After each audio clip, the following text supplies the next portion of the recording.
তুমি দাড়ি রাখলে, তুমি বোরকা পরলে, তুমি নিকাব পরলে তুমি বাঙালি না।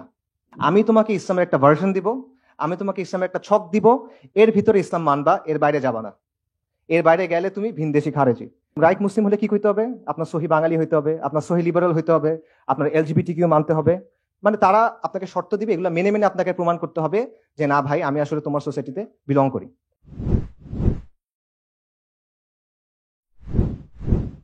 বাংলাদেশে একজন রবীন্দ্র সঙ্গীত শিল্পী ছিলেন, মারা গেছেন, মিতা হক। ওনার একটা বিখ্যাত বা কুখ্যাত বক্তব্য আছে, সেটা হলো যে তুমি মুসলিম ভালো কথা, কিন্তু তুমি বাঙালি না কেন? বাঙালি না মানে তুমি দাড়ি রাখলে, তুমি বোরকা পরলে, তুমি নিকাব পরলে তুমি বাঙালি না, এই কথাটা।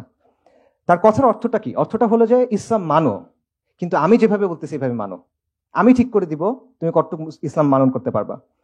আমি একটা ছক দিব, এই ছকটার মধ্যে তুমি ইসলাম মানো, এর বাইরে যাবা না। এর বাইরে যদি যাও তাহলে কি? তাহলে তুমি বাঙালি না। ঠিক আছে? আর এর ভেতরে যদি মানো, আমার কথা যদি শোনো, তাহলে আমরা তোমাদেরকে জায়গা দিব, তোমরা বসতে বসতে পারবে, এখানে তোমাদের জায়গা করে দিব। আচ্ছা, আর যদি কোরআন সুন্নাহ মানো তাহলে তুমি বাঙালি হবে না। এবং এই যে বাঙালি না তুমি, এটা বলার অর্থটা কি? এটা বলার অর্থ মানে আপনি আমার অংশ না, আপনি সমাজের প্রতিনিধিত্ব করেন না, আপনি outsider, you don't belong here. আমরা এখানে খাইতে বসে তোমরা জায়গা দিব না, তুমি আমাদের লোক না। ঠিক আছে? এইটা হলো যে আপনাকে আউটসাইডার বানায় রাখার একটা ব্যাপার। এবং ব্যাপারটা একটা এরকম যে হয় নিজেকে বদলাও, সহি বাঙালি হও, নইলে বাইর হও। ঠিক আছে? আমরা জমিদার, তোমরা চাষাভুষা, যেমনে বলবো এমনি থাকবা, এরকম একটা ব্যাপার। আচ্ছা, সো মিতা হক সেকুলারদের যে অংশের প্রতিনিধিত্ব করে সেটা এখন কিছুটা দুর্বল, আলহামদুলিল্লাহ। বাকি এই বয়ানটা আসলে যায় নাই এখনো, এই বয়ান এখনো বহাল তবিয়তে আছে। কিভাবে আছে? আপনারা এখন একটা কথা শুনছেন যে বাংলাদেশে আরবের ইসলাম চলবে না, বাংলার ইসলাম চলবে। এই কথার সাথে মিতা হকের কথার আসলে পার্থক্য কি? কোনো পার্থক্য নাই, লিটারেলি কোনো পার্থক্য নেই, এক্স্যাক্টলি সেম কথা। আমি তোমাকে ইসলামের একটা ভার্সন দিব, আমি তোমাকে ইসলামের একটা ছক দিব, এর ভিতরে ইসলাম মানবা, এর বাইরে যাবা না।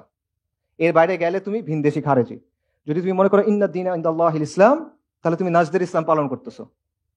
ঠিক আছে? একদম সেম জিনিস। এবং দুই জায়গার মূল কথাটা কি? মূল কথাটা হলো there is a right way to be Muslim and there is a wrong way to be Muslim. There is a right Islam and there is a wrong Islam. আর এটা কে ঠিক করবে কোনটা সঠিক ইসলাম? ওরা ঠিক করবে, ওরা ঠিক করবে। আপনার ওটা মানতে হবে।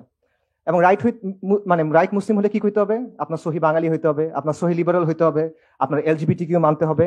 মানে তারা আপনাকে শর্ত দিবে, এগুলো মেনে মেনে আপনাকে প্রমাণ করতে হবে যে না ভাই, আমি আসলে তোমার সোসাইটিতে বিলং করি।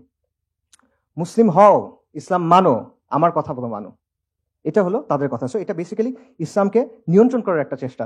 সো অবভিয়াসলি তারা যেইটা কথা বলে এটা আলটিমেটলি ইসলাম না। এখানে তাওহীদ নাই, এখানে আল ওয়ালা ওয়াল বারা নাই, এখানে হাকিমিয়া নাই, এটা মিল্লাত ইব্রাহিম না। এটা মিল্লাতু শেখ মুজিব হইতে পারে, এটা মিল্লাতু লালন হইতে পারে, এটা মিল্লাতু ফুলান বা ফুলান হইতে পারে, এটা মিল্লাতু ইব্রাহিম না, আলাইহিস সালাতু ওয়াস সালাম।